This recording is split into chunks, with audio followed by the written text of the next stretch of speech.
Žarko Trušnovc je alpinist, kolesar, gorski reševalec, psiholog, učitelj in vedno v motu. Predvsem pa je človek. Tudi v oziru tega, da mu srečevanje s smrtjo ni tuje. Z gorskim reševanjem se ukvarja že več kot 30 let. Trenutno kot načelnik postaje gorske reševalne službe v Tolminu. Zadnjih nekaj let pa skupino psihologov nudi tudi podporo drugim reševalcem in prostovoljcem v Sloveniji, da se lažje spoprijemajo s stresom, ki ga tako delo prinaša. Letos je za svoje delo prijel priznanje Targa d'Argento, pomembno mednarodno nagrado za dobrodelnost v gorah.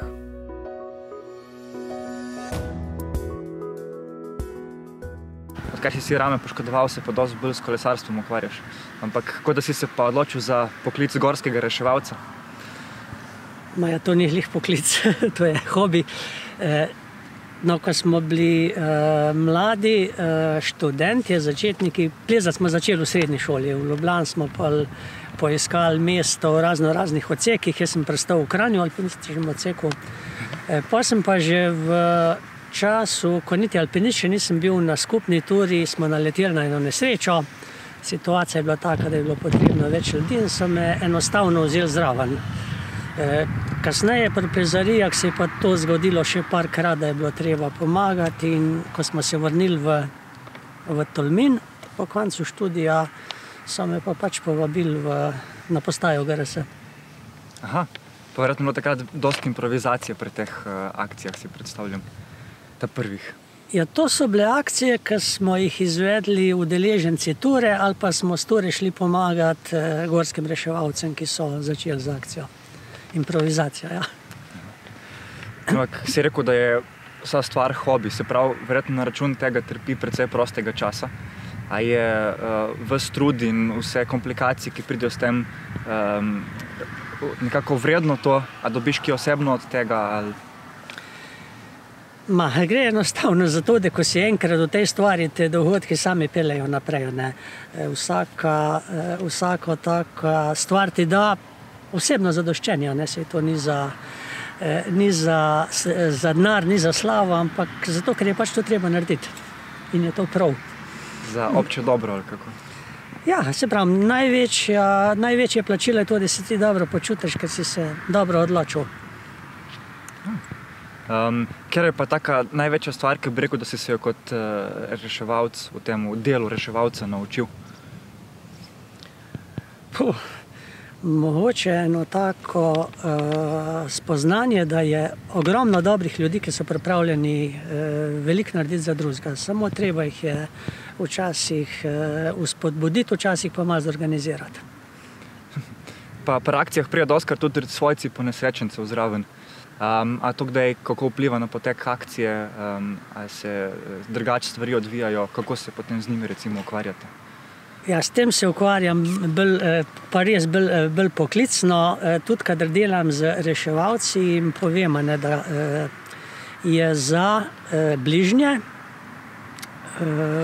prvo seveda varnost, o tem odloča vodja intervencije, ampak če gre za tragične dogodke, je dobro, da so zraven, da vidijo, kje se je zgodilo, kako se je zgodilo, zato ker je ta zadeva pol konkretizirana. Če so izgubili najbližjega, bodo to lažje sprejeli kot dejstvo, žalovanje bo potekalo bolj umirjeno in tudi manj časa, če so to konkretizirano. Tako.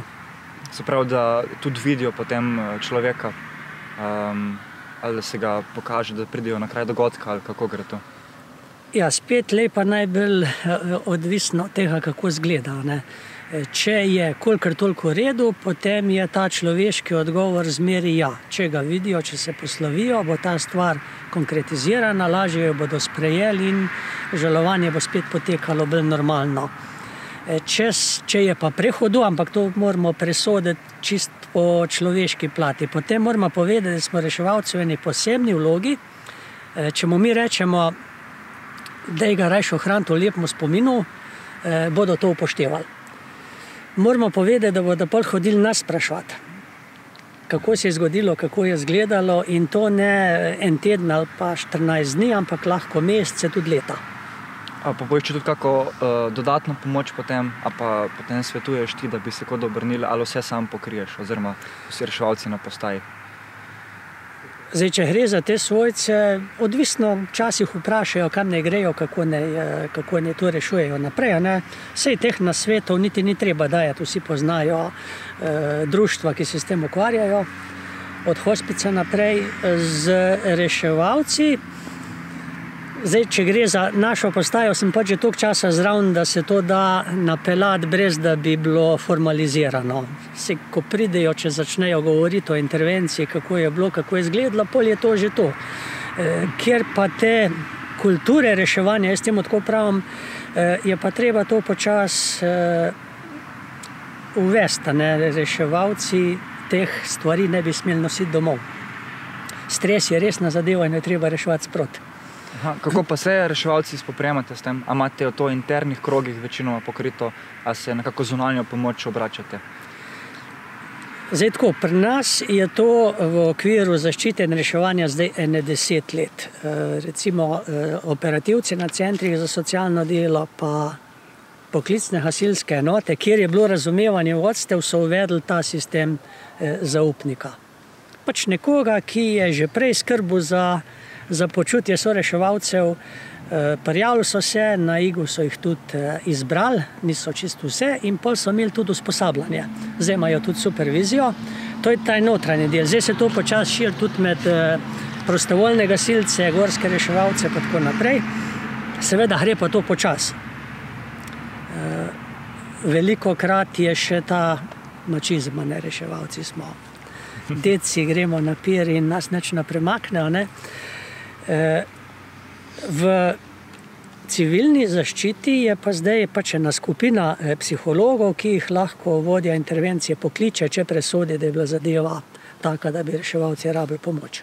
Zdaj mi ne pridemo v času intervencije, lahko se pa zmenimo čez par ur naslednji dan in se pa opravi ta razbremenilni pogovor. Enkrat, če jih hudo, lahko tudi večkrat. Na tem področju je pa zanimivo, da se je stvar zelo hitro prijela in največ delama pravzaprav kolegica Vita Poštova na Štajerskem. Ona je v tem inštitutu za proučevanje samomora in čeprav bi tako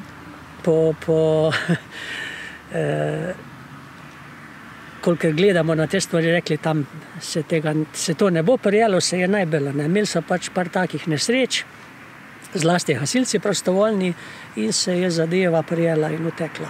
Kar je dobro za duševno zdravje. Ampak na splošno tako stvari v Sloveniji tako malo po svoje laufe, bom rekel. A je tudi GRS kakšna taka stvar, ki bi bilo treba recimo spremeniti? Predvsem pa me zanima, če kakšna stvar, ki bi jo lahko tako na nacionalnem nivoju pohvalil, da bi rekel, da je pa v redu zastavljena. Služba kot taka deluje. Glih na tem področju, ponekod so te stvari zelo utečene, ponekod menj. Še zmeri se mi je pa zgodilo, da so me poklicali mladi gorski reševalci, ki so me pač nekje poslušali z težavo, da so se srečali z zelo hudo stvarjo, prvič z mrtvimi, da imajo zdaj težave, ki spadajo v posttraumatsko stresno motnjo, slabo spim, se zbujam v grozavih sanjah, nezavedno se izogibljem tistega kraja, pa kar ne morem nehati misliti na to.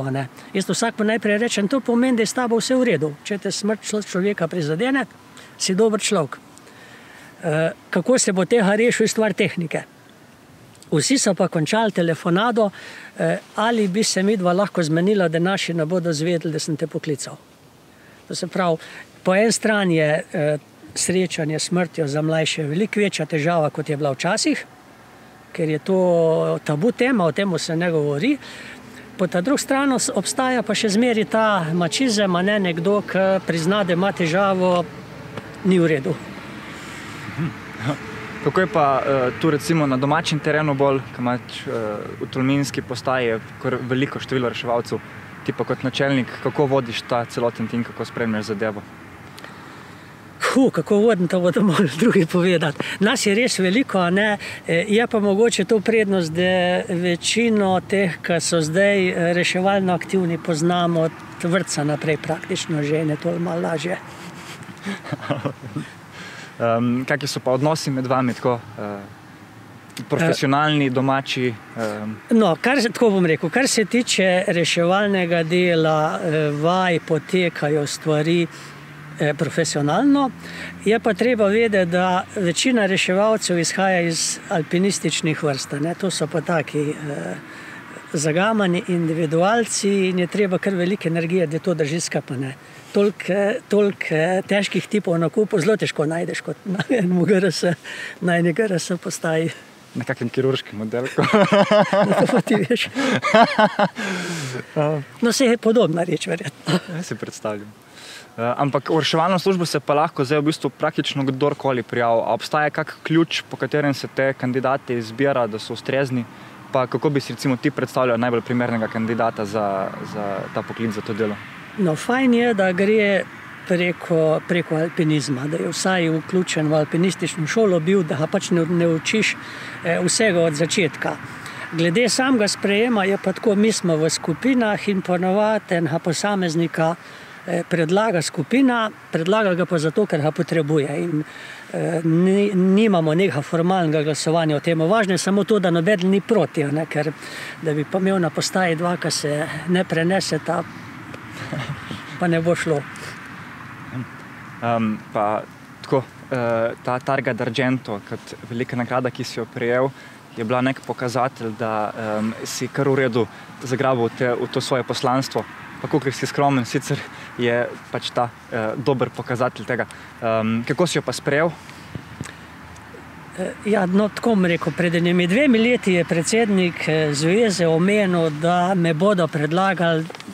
Takrat pravzaprav to nisem niti kaj dosti resno vzel. Pol je minilo leto in nagrado je dobila predstavnica Nepala in takrat sem si rekel, no super, ta stvar je šla mimo.